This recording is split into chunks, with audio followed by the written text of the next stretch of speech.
It was supposed to be just another Tuesday night taping at the Late Night with Canon O'Brien studio. The familiar hum of cameras, the warm amber glow of stage lights, and the excited chatter of two audience members filled the air. Canon O'Brien sat behind his mahogany desk, adjusting his navy blue tie and flipping through his note cards with that signature mischievous grin that had made him America's favorite late-night host for over 2 decades. The studio sparkled under the bright lights, every surface polished to perfection, every camera angle precisely calibrated, every prop exactly where it needed to be. The gleaming floors reflected the golden, Late Night with Canon O'Brien logo that dominated the back wall, creating an atmosphere of professional entertainment magic that had captivated audiences for years. But tonight would be different. Tonight, the man who had spent 20 years making people laugh would discover that sometimes the most important stories happen in the shadows, told by people who never asked to be seen. The studio buzzed with its usual pre-show energy. Producers scurried around with clipboards, makeup artists made final touch-ups, and the house band tuned their instruments. In the corner of the studio, almost invisible among the chaos, David Kim pushed his cleaning cart quietly toward the back exit. At 45, David had perfected the art of being unseen. Slight build, graying black hair, always wearing the same faded blue janitor's uniform with a small tear near the left pocket that he'd never bothered to fix. He moved through the late-night studio like a ghost. For 20 years, David had been there. 20 years of arriving at 11 p.m. after each taping, methodically cleaning every surface, emptying every trash can, mopping every floor until it gleamed. He knew every inch of that studio better than anyone. He knew which camera angle caught the best lighting, which audience seats had the loosest screws, exactly how Canon liked his desk arranged for the next day's show, and which coffee stains were most stubborn to remove from the green room carpet. David had watched Canon grow from a nervous young host into America's comedy king. He'd seen thousands of celebrities walk through those doors, witnessed countless standing ovations, observed moments of television history being made. But he'd always been there after the lights dimmed, after the applause faded, after everyone else went home to their families. What no one knew was that David Kim was dying.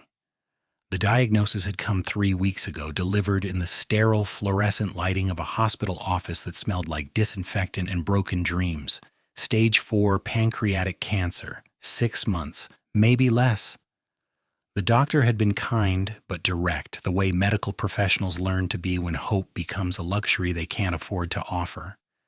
David had sat in that chair, absorbing the words like physical blows, thinking not about himself but about Jin, his son, his everything, his reason for 2 decades of invisible sacrifice. The night began like any other. Canon delivered his opening monologue with his typical blend of self-deprecating humor and sharp wit. The audience roared with laughter. Guest interviews flowed smoothly. Everything was perfect, routine, exactly as it should be. But halfway through the show, something unprecedented happened. Canon was in the middle of interviewing a young actress about her new romantic comedy when he noticed movement in his peripheral vision. Near the back exit, David Kim had stopped pushing his cart. His hand was pressed against the wall, his body swaying slightly like a tree in wind that only he could feel. Canon paused, mid-sentence, his comedian's instincts telling him something was wrong. The actress kept talking about her co-star's improvisational skills, but Canon's attention had shifted entirely.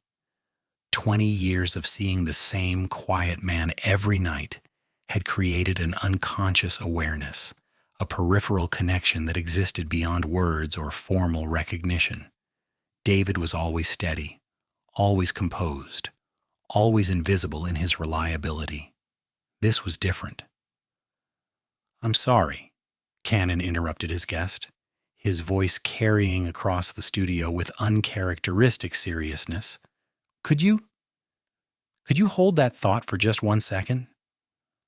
The actress looked confused, glancing around as if searching for what had captured the host's attention. The audience murmured uncertainly. The cameras kept rolling, operators unsure whether to cut away or follow Cannon's gaze. Cannon stood up from his desk, something he never did during an active interview. His chair rolled backward slightly from the momentum.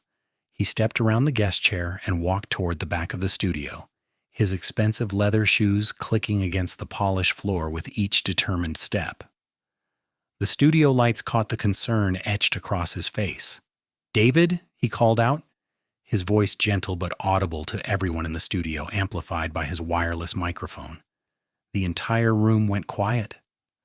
200 audience members turned in their seats to see who Cannon was addressing. Cameras swiveled to follow his gaze, their mechanical movements the only sound in the sudden silence. And there, leaning heavily against the wall beside his cleaning cart, was a man most of them had never noticed before. David Kim looked up, his face pale and confused, sweat beading on his forehead. In 20 years, no one had ever called his name during a taping. No one had ever acknowledged his presence while cameras were rolling.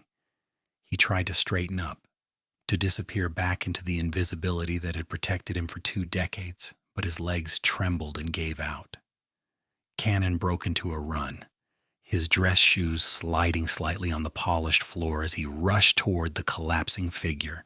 The studio erupted into chaos. Audience members gasped.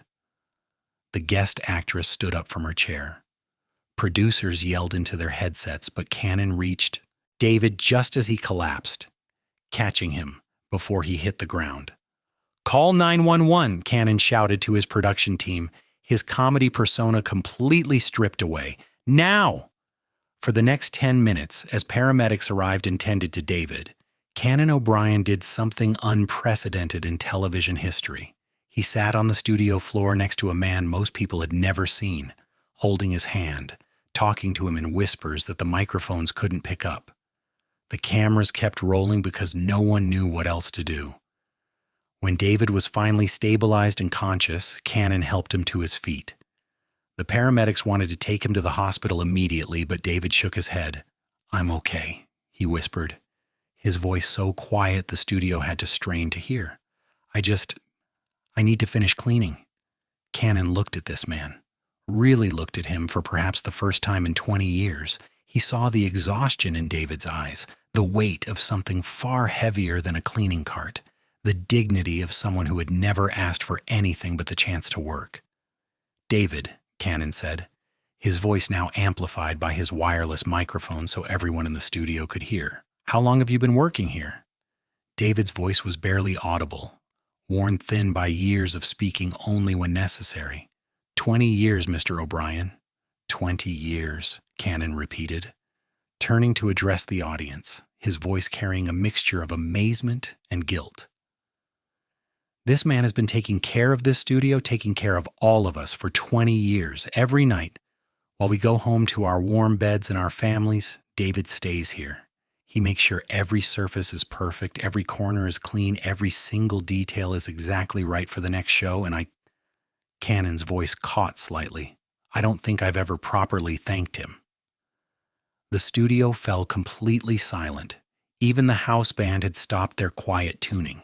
The only sound was the gentle hum of the air conditioning and the distant rumble of Los Angeles traffic beyond the studio walls. Cannon made a decision that would change everything. Instead of continuing the show, instead of finishing the interview, instead of following any protocol that 20 years of television had taught him, he walked back to his desk and picked up his microphone stand.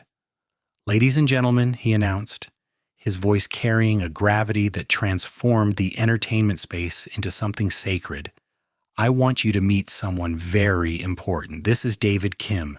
He's been the night janitor here for 2 decades.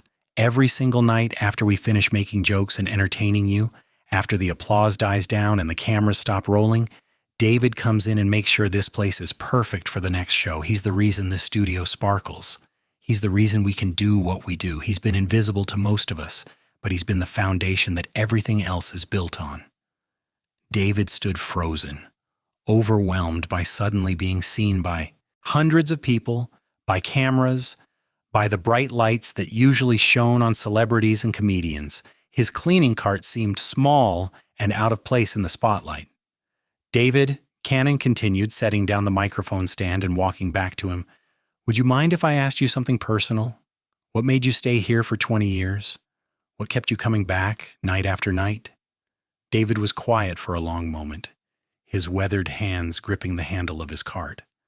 When he finally spoke, his words carried across the silent studio like a confession whispered in a cathedral. My son, he said simply, and those two words contained 20 years of love, sacrifice, and hope. I stayed for my son. Cannon's expression softened visibly, his comedian's mask completely gone.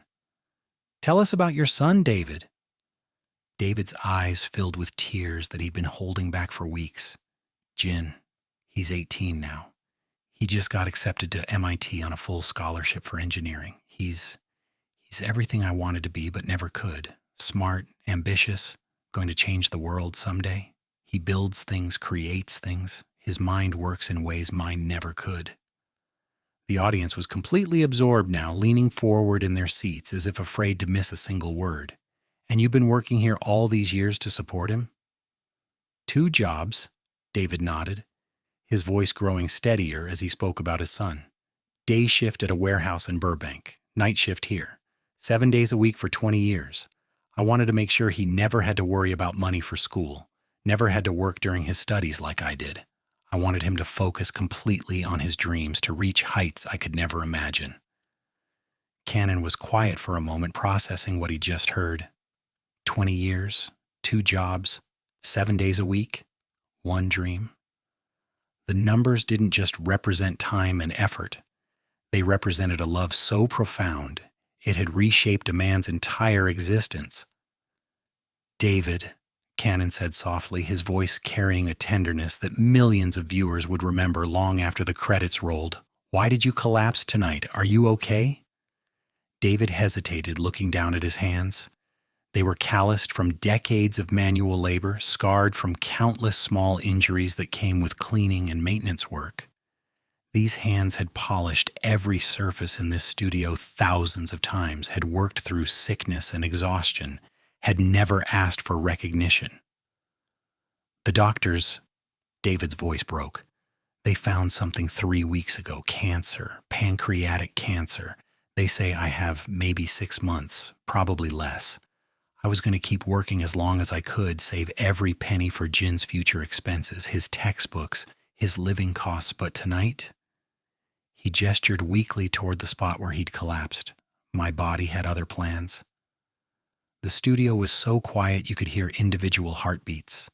Canon O'Brien, the master of words, the king of quick wit, stood speechless. The camera caught every emotion crossing his face. Shock, heartbreak, anger at the unfairness of it all, and something deeper. Recognition of a father's love that transcended his own understanding. Then something extraordinary happened.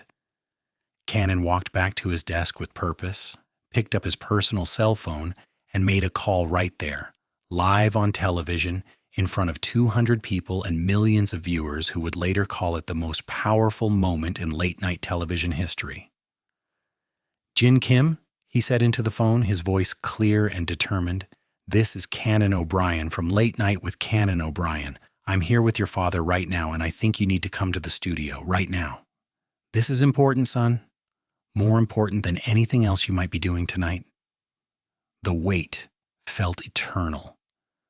47 minutes of the most unconventional television ever broadcast. Cannon sat with David on the studio floor, ignoring every protocol, every commercial break, every producer's frantic gesture from the booth. They talked quietly, sharing stories that the microphones couldn't quite capture, but that somehow filled the entire studio with warmth. The audience remained riveted, witnessing something they'd never seen before. Authentic human connection happening in real time, unscripted, unedited, unafraid. When Jin Kim finally walked onto the late night set, the transformation in David was immediate and heartbreaking. The tired, sick man who had been leaning against the wall suddenly straightened, his eyes lighting up with a father's pride that illuminated his entire face. Jin Kim was 18, tall and lean like his father, but with shoulders that hadn't yet carried the weight of decades of sacrifice. He had David's gentle eyes, but with a brightness that spoke of opportunities and dreams that were still possible. He wore a MIT sweatshirt and jeans, his dark hair slightly messy from rushing across Los Angeles traffic. The moment Jin saw his father sitting on the studio floor surrounded by cameras and concerned faces, his composure cracked completely. "Dad?" he said, his voice breaking on that single word. "Dad, what's wrong? Why didn't you tell me you were sick?"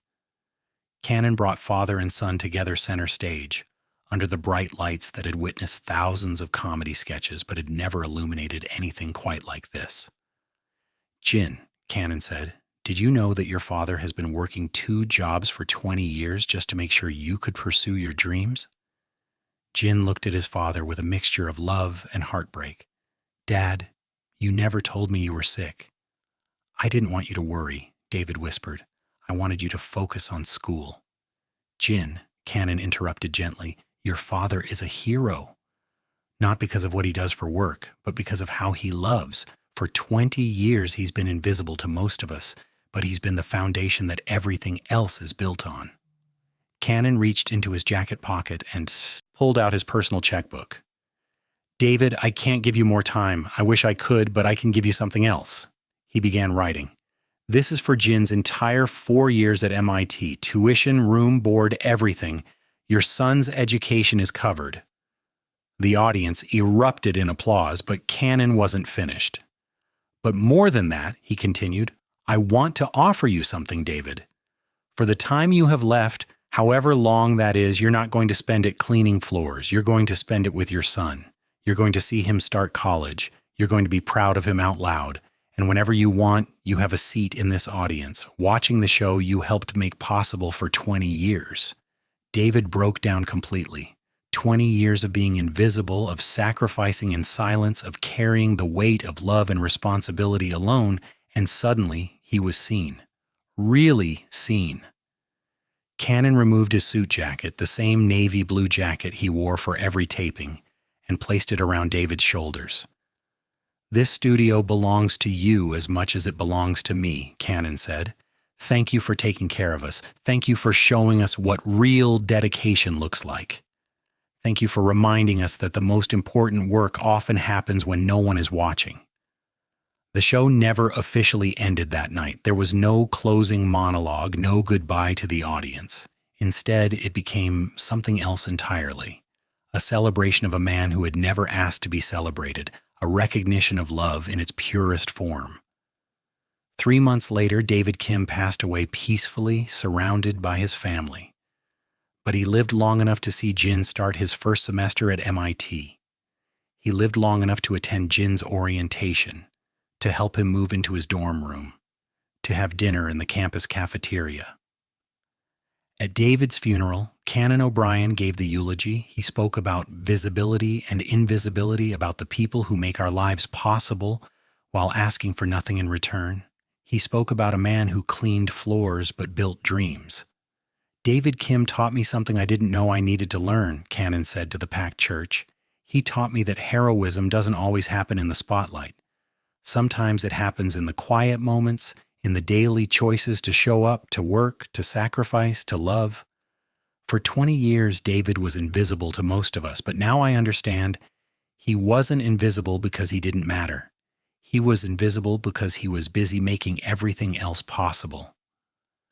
Jin Kim graduated from MIT with honors 4 years later. His first invention was a more efficient cleaning system for large buildings. He named it the David Kim model. And in the late night with Canon O'Brien studio, there's now a small bronze plaque mounted near the back exit where David used to park his cleaning cart every night. It simply reads, "In memory of David Kim, 1978-2023, who made everything shine."